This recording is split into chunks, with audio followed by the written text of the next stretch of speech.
దిక్కు ఎన్నికల సంఘం ఇయాది సంధి నోటిఫికేషన్లు తీసుకునేటందుకు అన్ని సిద్ధం చేసుకుంటే ఇంకో దిక్కు పోటీ చేద్దామని అనుకున్న అభ్యర్థులు కూడా సై అంటే సై అన్నట్టే ఇప్పటికీ అష్టశస్త్రాలన్నీ తయారు చేసుకున్నారు. కానీ రాష్ట్ర పెద్ద కోర్టు మాత్రం ఇంకో తీరు డిసైడ్ చేసేటాలకు ఇప్పుడు అందరూ నారాజైనరు.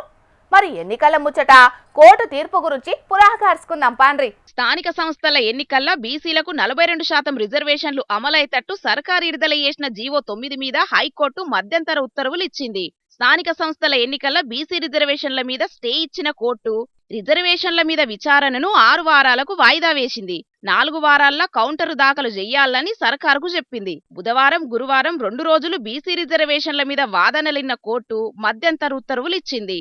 ఇక స్థానిక సంస్థల ఎన్నికల నోటిఫికేషన్ మీద కూడా కోర్టు స్టే ఆర్డర్ వేసింది. దీంతోని ఎన్నికల పోటీ చేద్దామని ఆశపడ్డోళ్లంతా నారాజయ్యిండ్రు.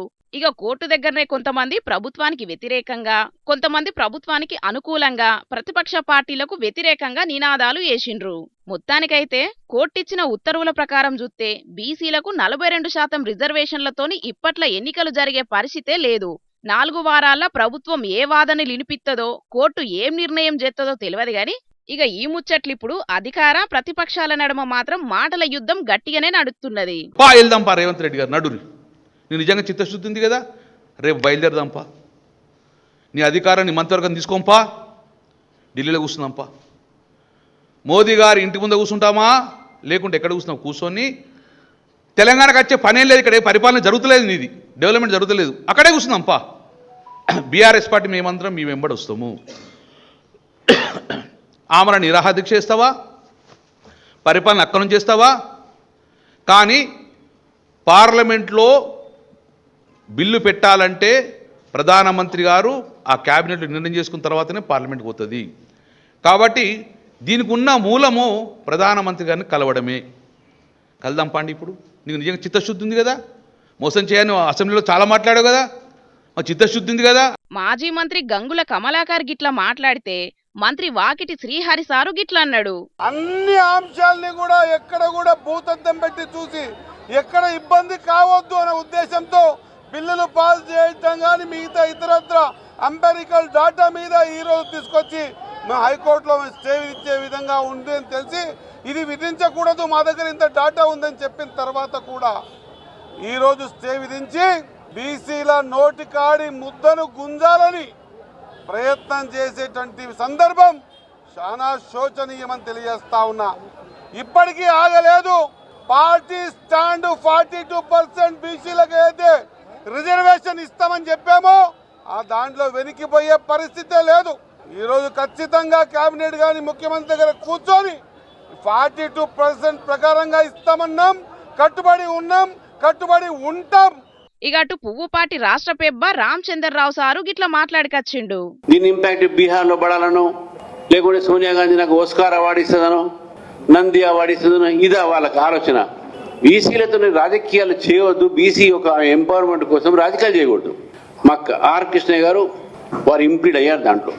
ఈరోజు వారు ఒక వాదన కోసం వారు ఇంప్లీడ్ అలవ్ అయింది. వారు తప్పకుండా వారి వాదన కూడా రేపు వినిపిస్తారు. కానీ ఈరోజు జరిగినటువంటి ఒక సంఘటన, కోర్టులో జరిగినటువంటి ఒక ఏదో డెవలప్మెంట్ ఉందో దానికి కాంగ్రెస్ ప్రభుత్వము పూర్తిగా బాధ్యత వహించాలి. చిత్తశుద్ధి లేనటువంటి ఒక ప్రభుత్వం కాబట్టి ఈరోజు ఈ పరిస్థితి ఈరోజు ఎదుర్కొంటున్నారు తెలంగాణలో ప్రజలు కానీ ఓబీసీలు కానీ. మొత్తానికైతే బీసీలకు రిజర్వేషన్ల ముచ్చట్ల అన్ని పార్టీల లీడర్లు ఒకల మీద ఒకరు విమర్శలు చేసుకుంటున్నారు. ఇక అటు బీసీ సంఘాల నాయకులు మాత్రం రేపు బంద్కు పిలుపునిచ్చిండ్రు. చూడాలే మరి ఈ రచ్చ ఇంకెంత దూరం పోతుందో, ఎన్నికలు ఎప్పటి వరకు జరుగుతాయో. రాజకీయాలకు వచ్చుడు లేటు కావచ్చు, రాజకీయాలకు వచ్చినాక గెలుచుడు లేటు కావచ్చు, కానీ గెలిచినాక ప్రజల కష్టాలను తీర్చుట్ల మాత్రం అస్సలు లేటు చేస్తలేడు ఏపీ చిన్న సీఎం పవనాల సారు. పబ్లిక్ ఎవరన్నా ఆపతను వస్తే చాలు కాళ్ళకు గిరికలు కట్టుకున్నట్టే ఉరుకుతున్నాడు. అట్లనే మళ్ళీ ఇప్పుడు ఒక పెద్ద కార్యమే ముంగటేసుకున్నాడు డిప్యూటీ సీఎం. మరిగా ఆ కార్యం ఏంటిదో, దాని కథ ఏంటిదో, పవనాల సారు ఏం చేసిండో అరుచుకొనొద్దాం పాండ్రి. ఇయ్యాల రేపట్ల అందరూ మైకుల ముంగట మాట్లాడే లీడర్లున్నారు గాని మైకుల ముంగట చెప్పింది చెప్పినట్టు పాటించే లీడర్లు కొందరే ఉంటారు. అండ్లా అందరికంటే ముందుంటాడు ఏపీ చిన్న సీఎం పవనాల్ సారు. ఇప్పటికే పబ్లిక్ కోసం ఎన్నో కార్యాలు చేసుకుంటూ పోతున్న పవనాల్ సారు ఈ తాప ఉప్పాడ మత్స్యకారుల కష్టాలు తీర్చేటందుకు కంకణం కట్టుకున్నాడు. ఉప్పాడ కొనపాక నడుమ సముద్రంలో కాలుష్యం చేయంగా మత్స్యకారులకు మస్తు తక్లీఫ్ అవుతుంది కదా. పెద్ద పెద్ద కంపెనీలు సముద్రంలకు అడ్డమైన రసాయనాలన్నీ ఎడుసుట్లా మా బతుకులు ఆగమవుతున్నాయని పోయిన నెలలో లొల్లులు కూడా చేసిర్రు. గప్పుడే సర్కారోళ్ళు 5 మందితోటి కమిటీ కూడా వేసిర్రు. అగో అందులో భాగంగానే కాకినాడ పోయిండు చిన్న సీఎం సారు. పోవుడు మీదనే తొలుత జిల్లా కలెక్టర్ ఆఫీసులో మాట మంతి అని మీటింగ్ పెట్టి మత్స్యకారులు, ఫిషరీస్ కమిషనర్లు అట్లనే పొల్యూషన్ బోర్డు సభ్యులను కూసుండబెట్టి వాళ్ళ ఆపది సాపది మొత్తం ఆరుసుకొని ఆటంక ఇగో గిట్ల మాట్లాడకొచ్చిండు సారు. నేను మీకు ఈరోజు అంటే మాటిస్తున్నాను. నాకు కాకపోతే మన మాంత్రికుడు మాయాదండంలాగా ఇలా అనగానే మంత్రదండంలాగా ఇలాంటి ఇలా జరిగినాం ప్రభుత్వం. ఇది కొంచెం మనం వాస్తవంగా మీరు పెట్టాలి, గ్రహించాలి. నా కోరిక ఏంటంటే ఈ వచ్చే 2-3 ఏళ్లలో జరిగిపోయిన నా కోరిక. ఉప్పాడ కొనపాక నడుమ సముద్ర తీరానికి గోడ కట్టాలంటే 325 కోట్లు ఖర్చు అవుతుందట. ఓ పక్క షిటికేత్త అయ్యే పని కాదిదని చెప్పుకుంటేనే 2-3 ఏండ్లల్లో జరిగిపోవాలి అన్నట్టే మాట్లాడుకొచ్చిండు పవన్ సారు. ఇక సారు మాటలకు మత్స్యకారులు మస్తు సంబరపడ్డారు. ఇక అటెంక ఉప్పాడల్నే బహిరంగ సభలో మాట్లాడిండు సారు. పవనాల్ సార్ను చూసేతందుకు కొద్ది జనం రాలేదు. మీది మోటార్ ఎక్కి మొగుల మీదికెళ్లి ఉప్పాడ కొనపాక నడుమ సముద్ర తీరాన్ని పరిశీలన కూడా చేసిండు సారు. మత్స్యకారులు ఎక్కడికి రమ్మంటే అక్కడికి అత్తా, బోట్ల పోయి సూత్తా, సమస్య తీరుస్తా, నాకొక 100 రోజులు టైం ఇయ్యుర్రి అని కోరిండు సారు. ఇంకేమన్నాడు ఈనుండ్రి. సో నేను పెట్టుకుంది ఏంటంటే మనకి చాలా ఈ అభివృద్ధితో పాటు మనకు కావాల్సింది ఖచ్చితంగా పర్యావరణ పరిరక్షణ కావాల్సిందే మనకి. దాంట్లో నేను ఎక్కడ కాంప్రమైజ్ అవ్వట్లేదు. దాన్ని ఎక్కడా కూడా నేను మిమ్మల్ని వంచాలని కూడా నేను ప్రయత్నం చేయట్లా.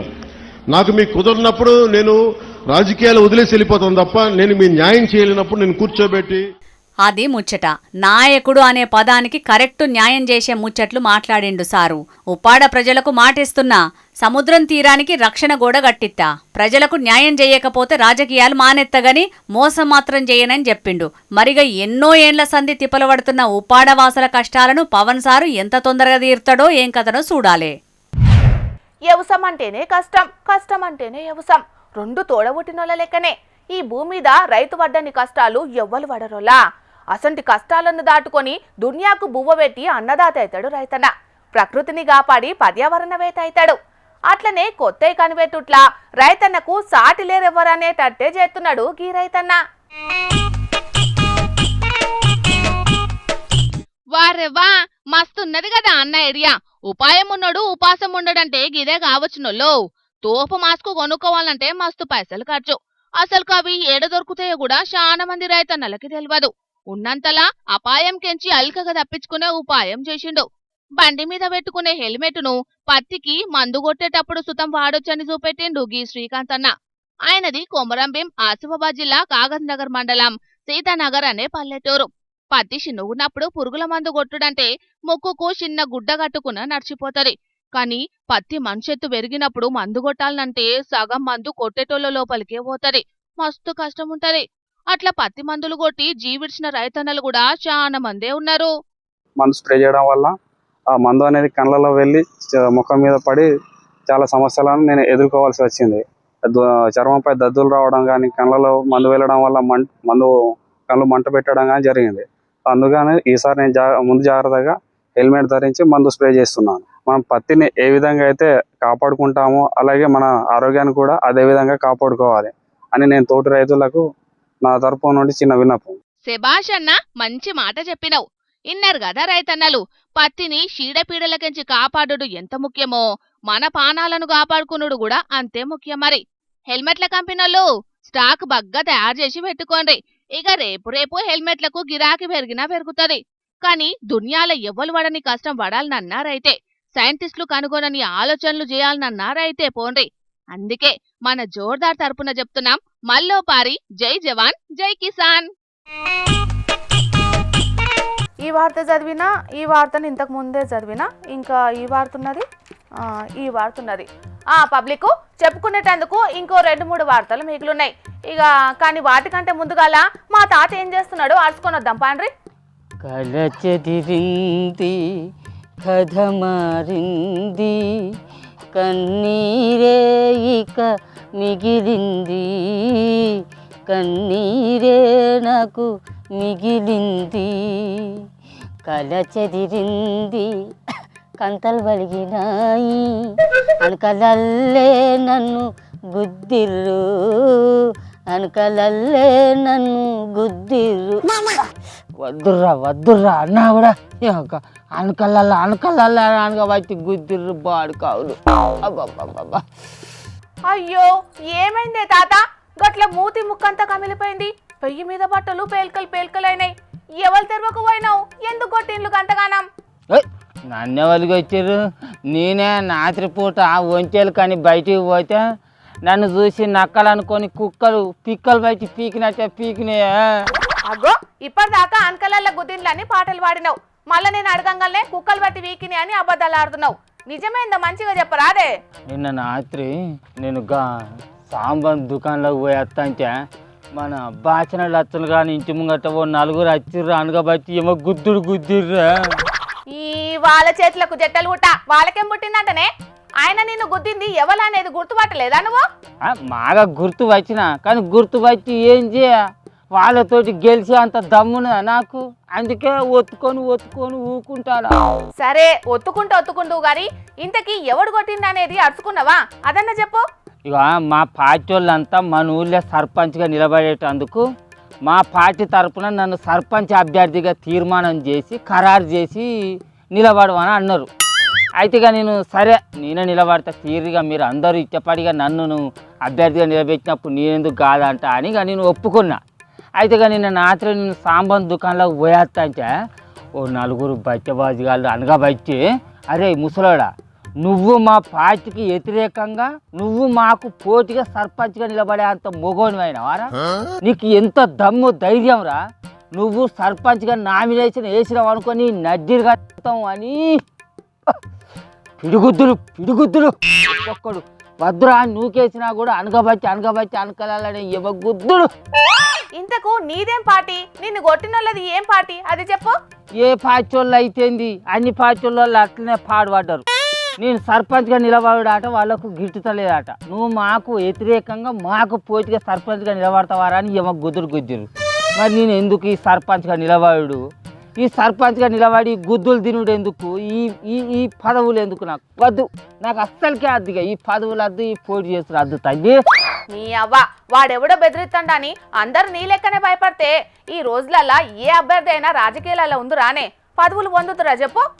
ఓ మా పార్టీ వాళ్ళు కూడా గట్టనే తాత నీకు ఊళ్ళో మస్తు ప్రచారం ఉన్నదే నువ్వు నిలబడేది ఉంటే వచ్చిగానే గాలినే గెలుతావే అని చెప్పి ఖరారు చేసి నన్ను సర్పంచ్ అభ్యర్థిగా నిలబెట్టిర్రు. కానీ అగో అదే వాళ్లకు మండినట్టున్నది ఈ ముసలోడు ఎట్లైనా చేసి గెలుతాడు వీడిని అసలుకే నిలబడనీయకుండా చేయాలని ఆ బాడుకావులు నన్ను ఇట్లా దంచినట్టున్నది అని వచ్చాను ఎవరు గుర్తుడు వద్దన్నా కూడా.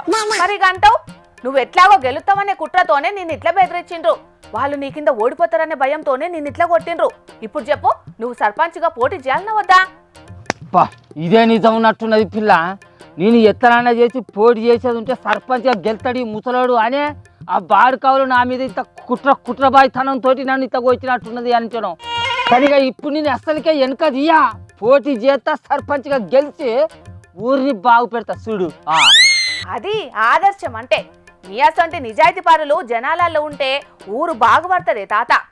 కానీ నాదొక డఫ్ట్ పిల్ల ఇప్పుడు నన్ను కొట్టిన వాళ్ళల్లా మా పార్టీ వాళ్ళ హస్తం గిట్లా ఉన్నదంటావా ఏమో నాకు అట్లా అనిపిస్తుంది. మరి అగ్గో మీ పాటోళ్ళు నిన్నెందుకు కొట్టాలని చూస్తారే? ఎందుకంటే అన్ని పార్టీలలో ఉన్నట్టు మా పార్టీలో కూడా డబ్బున నేనంటే గిట్టనోళ్ళు ఉంటే ఉండవచ్చు కదా. అరే గా ముసలోని సర్పంచ్ అభ్యర్థిగా నిలబెట్టుడేంది మేము అందరం లేదా మమ్మల్ని పెడితేంది అని డబ్బున మనసులో పెట్టుకొని గిట్లా వాళ్ళతో కలిసి నన్ను గుద్దిర్రేమోనని అనుమానం కొడుతుంది. దమ్ము ధైర్యంతో ఎలక్షన్లలో ఎదుర్కోలేని పిరికి పందలే ఇసొంటి లత్కోర్ పనులు చేస్తారే తాత. మీ పాటోళ్ళైనా అవతల పాటోళ్ళకైనా నువ్వంటే భయం కాబట్టే నీ మీద గెలవలేం అనే పిరికితనంతోనే ఇసొంటి పనులు చేసిండు. గాని నువ్వు వెనకడుగు వెయ్యకుపో పోయి సర్పంచ్గా పోటీ చేయిపో. ఇన్నొద్దులు నీకు చెటాకు మెదడు కూడా లేదు అని అనుకున్నా కానీ విజయ్ నీ తలకాయల గుజ్జు కూడా పనిచేస్తాను ఉన్నట్టున్నదే గింత మంచి ముచ్చట్లు చెప్తాను. కానీ ఇక ఇప్పుడు వెనకాడికి అయ్యా ఏ కొడుకు వచ్చినా కూడా నేను చూడు పోటీ చేస్తా గెలుతా వెనకడుగు అయ్యే కానీ ముందుగా అలా ఈ ముచ్చట్ను పోలీస్ సార్లకు చెప్పి ముందడుగయ్యి. ఓ పొద్దుగానే పోయి పోలీస్ స్టేషన్ లో కాగితం రాసి ఇచ్చి వచ్చిన పోలీస్ సార్లు అత్తాను కావచ్చు ఆ బచ్చబాజిగాలను దొరకవచ్చినందుకు వాళ్ళ బద్దలు బాసింగాలు అయితే చూడు రాదు. సరే సరే ఇక నీ కడమ వార్తలు అయితే చదువుకో. నేను ఊళ్ళో పోయి చాలా వార్తలు అరుచుకునేది ఉన్నది. ఎందుకంటే ఇలా కోర్టు చెప్పిన ముచ్చల మీద మరి జనాలు ఏమంటారు ఏందో అరుచుకోవాలి. ఈ ఎన్నికలేమో గాని కొన్ని ఊర్లల్లా ఇప్పటి నుంచే పోటీ చేద్దామని అనుకునేటోళ్లను నయానో భయానో బెదిరిస్తున్నారట కొంతమంది చోటామోటా లీడర్లు. పోటీలో నిల్చుంటే మంచిగుండదని వార్నింగ్ల మీద వార్నింగ్లు ఇస్తున్నారట. కానీ ఇలా హైకోర్టు ఈ ఎన్నికల మీద స్టే విధించింది కాబట్టి ఇప్పట్లోనైతే ఎన్నికలు జరిగేటట్టు కానొస్తలేదు. చూడాలి మరి ఎన్నికలు జరిగే నాటికి ఇంకెట్లుంటుందో ఊళ్ళ పరిస్థితి. మహిళా సంఘాలలో జరిగే ముచ్చట్లు ఎట్లుంటాయో తెలుసా అనులా? బ్యాంకులు కట్టేటందుకు నెల నెల పైసలు వసూలు చేస్తారు. గ్రూపు పెబ్బనో లేకుంటే వంతులేసుకొని ఎవరో ఒకరు ఆ జమ చేసిన పైసలను నెల నెల బ్యాంకులో కట్టిరాను పోతారు. కానీ అందరు కట్టారు, కొందరు సొంత అవసరాలకి వాడుకుంటారు. గీ తిప్పలు చేయంగానే మహిళా సంఘానికి దండం పెట్టినా అని గా నడుమ మా చెల్లె శకుంతల చెప్తే నేను నమ్మలే. కానీ గీ వార్త చూసినాక నాకు కూడా సమజైంది. మీరు సుతం చూడుండ్రలా? నమ్మి నాన్న వస్తే పుచ్చి బుర్రలైనవి అన్నట్టు మనోళ్లే కదా అని నమ్మితే మంది కొంపలు ముంచే మనుషులు ఎక్కువైతాండ్రుల్లా ఈ నడుమ దునియా మీద. నెరీ మహిళ సంఘాలనైతే మహిళలే మోసం చేస్తున్నారు. సిరిసిల్ల జిల్లా కోనాయిపల్లి సాయిబాబా మహిళా సంఘంలో అట్లనే అయ్యింది. మహిళా గ్రూపు లీడరు బ్యాంకుల పనిచేసేటి ఇంకొక ఆమె కలిసి గ్రూపు సభ్యుల నెత్తి మీద శటగోపం పెట్టిండ్రు. అందుకే ఇగో వేములవాడ యూనియన్ బ్యాంకు ముంగట పురుగుల మందు డబ్బాలు పట్టుకొని మా పైసలు మాకు కావాలి న్యాయం చెయ్యుండ్రని లొల్లికి దిగిండ్రు ఆడోళ్ళంతా.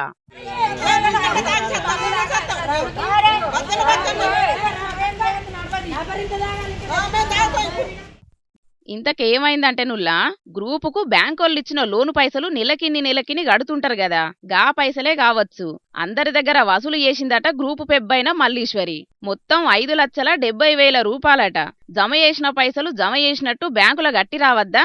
లే యూనియన్ బ్యాంకులో పనిచేసేటి జ్యోతి అనేట ఆమెతోటి సోపతి గూడి ఏం ప్లాన్ చేసిందో తల్లి. మొత్తం జమైన పైసలకెళ్ళి 2,70,000 రూపాయలే బ్యాంకులో జమ చేసిందట. తొలుత బ్యాంకోళ్లే మోసం చేసిండ్రని అనుకున్నట్టున్నారు. కానీ తీగ గుంజితే కొండంత గదిలినట్టు గ్రూపు లీడరు మల్లీశ్వరక్కదే అసలు పాత్రని తెలిసేటాళ్లకు అగ్గి మీద గుగ్గిలమైండ్రు ఆడోళ్ళంతా. పురుగుల మందు డబ్బాలు పట్టుకొని యూనియన్ బ్యాంకు ముంగట నిలుసోని మస్తుగారమైండ్రు. ఇక ముచ్చట తెలుసుకొని ఆడోళ్ళందరితోటి మాట్లాడినాక బ్యాంకు మేనేజర్ సారు గిట్లా మాట్లాడుకొచ్చిండు. వాళ్ళు ఏంటంటే విలేజ్ లో కలెక్షన్ తీసుకొని బ్యాంక్ కి జమ చేయాలి. వీళ్ళు సాయిబాబా గ్రూప్ వాళ్ళు ఏమంటారంటే వాదన చేశారు ఏంటంటే మేము డబ్బులు ఇచ్చాము బీసీ వాళ్ళు కట్టలేదని వాళ్ళు వాదించారు. సో మేమేం చేస్తామంటే బీసీని పిలిపించి అకౌంట్ స్టేట్మెంట్ ఒకసారి వెరిఫై చేసి వీళ్ళు ఇచ్చిన వాదనలు అందులో వీళ్ళు కొన్ని పేపర్స్ ఇచ్చారు కట్టామని అవి ఇందులో బండియా లేవా వెరిఫై చేసి వాళ్ళకి న్యాయం చేకూరేలా చేస్తాము. ఇన్ కేసు బీసీ కనుక డబ్బులు కట్టబోతే కనుక ఆ మీద తగు చర్యలు తీసుకొని రికవర్ చేసే ఏర్పాటు చేస్తాం. విచారణ చేసి తప్పు చేసినట్టు తెలిస్తే బ్యాంకు కరస్పాండెంట్ జ్యోతి మీద గ్రూపు లీడర్ మల్లీశ్వరి మీద ఇద్దరి మీద చర్యలు తీసుకుంటాం అన్నట్టు చెప్పిండు మేనేజర్ సారు. మరి ఏం న్యాయం చేస్తారో చూడాలే గాని కోనాయపల్లిలా ఇదేం కొత్త కాదు ముచ్చట. ఇదివరకు 30 లక్షలు గిట్లనే గోల్మాల్ చేస్తే ముచ్చట పంచాయతీ దాకా పోయింది. ఇప్పుడు మల్ల గట్లనే ఐటాళ్లకు ఊరంతా ఆగమాగం ఉన్నది. చూతాండ్రు కదా మహిళా సంఘాలల్లున్న మహిళలంతా గీ ముచ్చట జర పైలం మరి.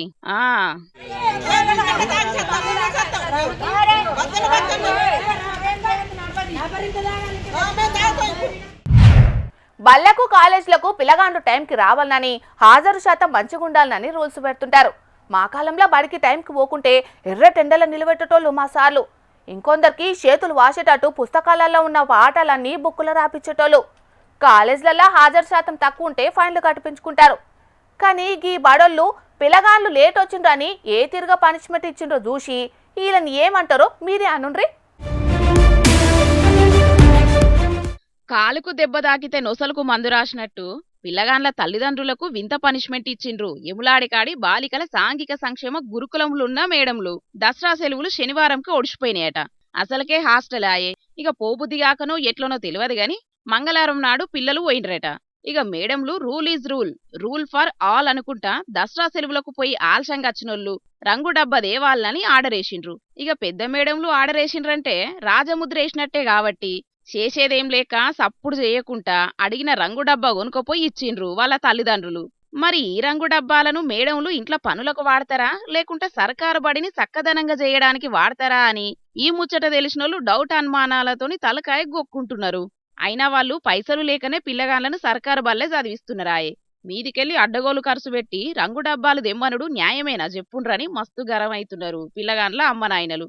విద్యార్థి సంఘాల నాయకులు కనీసం బడికి రంగు కూడా వేయించలేని దుస్థితిలో ఉన్నదా ఈ సర్కారు? దీని మీద విద్యాశాఖ పెద్దసార్లు గట్టి చర్యలు తీసుకోవాలని గంటపదంగా డిమాండ్ చేస్తున్నారు విద్యార్థి సంఘాలోళ్ళు. మహిళా అక్కలు రాష్ట్రమంతా పైసలు లేకుండా ఉత్తగా బస్సెక్కిపోయే తీరు సర్కార్లు ఫ్రీ బస్సు సౌలతి చేస్తే కొందరికి కళ్ళు చిటుక్కుమంటున్నాయి. సర్కారోళ్లను నారాజ్ చేసేటందుకు సర్కారోళ్లు మహిళా అక్కల ఓట్ల కోసమే పథకం పెట్టిందని ప్రతిపక్ష పొల్లు దుమ్మెత్తి పోసేటట్టు కొందరు పని కట్టుకొని బస్సులో టైంపాస్ పనులు ముంగటేసుకున్నారు. ఆంధ్ర దిక్కు బస్సులో ఉమెన్ ఎంపవర్మెంట్ ను అక్క చూపెడతా అంటే పాడులోకం వైరల్ చేస్తున్నది. అరే పద్ధతేనా ఇది? మీరే చెప్పుండ్రే.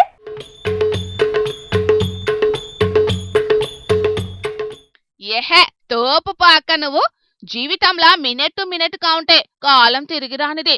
దాన్ని వృధా చేయొద్దని ఎన్కటోళ్ళు చెప్పిన సుద్దులను తూచా తప్పకుండా వాటిస్తున్నది. ఆ మలక్కలంటే ఇంట్లో మస్తు పనులుంటాయి, ఈ రామ్ దొరకది. బస్సులో ఖాళీగా కూర్చొని ఏం చేస్తామని దుకాణంలో కొనుక్కొచ్చుకున్న అట్టి చేపల తోకలు ఈకలు తీసుకుంటా సమయాన్ని ఆదా చేస్తున్నది. చీరాలకెంచి ఒంగోలు పోతున్న బస్సులా మా రిపోర్టర్ అన్న కెమెరా కన్లకు చిక్కింది. మరి ఈ బుడ్డరీలును ఇంటర్నెట్లో తిప్పుకుంటా ప్రతిపక్ష పోళ్ళు ఎంత ఆగం చేస్తారో చంద్రన్న సర్కారు వృధా ఖర్చు చేస్తున్నదని. ఆయన సర్కారోళ్ళు ఏమన్నా తక్కువనా తీయండ్రి. పేద మహిళక్కల కోసం పెట్టిన పథకం మీద ప్రతిపక్ష పోళ్ళు దుష్ప్రచారం చేస్తున్నారని దుమ్మెత్తి పోస్తాండ్రు కావచ్చు. మహిళల అభివృద్ధికి కాలు అడ్డం పెడుతున్నారని కుత్కెంత వంగ మొత్తుకుంటారు కావచ్చు. 2 రాష్ట్రాల సీఎం సార్లు చూస్తున్నారు కదా ఫ్రీ పథకం పనితనం ఎట్లున్నదో. ఈ ఫ్రీ బస్సులు చేయంగా నిత్యం కొలువులకు పనులకు పోయే అక్కలకు నిల్చునే సందులేక మస్తు గోసపడుతున్నారు. వాళ్ళ కోసానికి కూడా ఏదైనా ఉపాయం చేయుండ్రి.